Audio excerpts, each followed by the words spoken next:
So what is modern slavery definition and its connection with human trafficking? So the definition of modern slavery is when somebody exercises control over another person to the extent that it denies that person their individual liberty.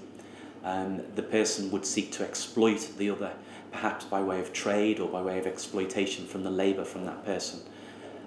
Common examples would be people trafficking, human trafficking, it could be sexual exploitation of people, or indeed forced labour.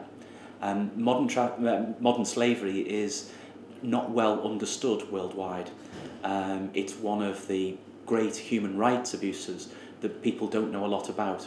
Perhaps 45 million people worldwide at this point in time are caught up in modern slavery in one way or other. That's one of the reasons why the UK works with countries like Vietnam and a great range of other countries to see if what we can do to urgently bring an end to all forms of modern slavery. And why UK government shows special attention to this issue?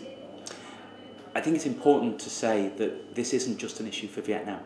This is part of a global campaign by the UK government involving many governments all around the world. What I can say, though, is that we're really pleased with the partnerships that we've been able to strike in Vietnam. We share a common understanding of the problem, and we have a common desire to try and end all forms of human trafficking and modern slavery as soon as possible. So in Vietnam, I think what I would describe as special is not so much the UK's interest, but the partnerships that we've been able to strike up.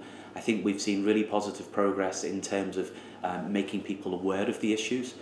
The interest that you're showing today is evidence of that, and more people being aware, because the more people that are aware, the less people that will be caught up in the problem. We're seeing more and more Vietnamese government officials being trained in the problem so that they can identify it and identify the victims and provide them with some help.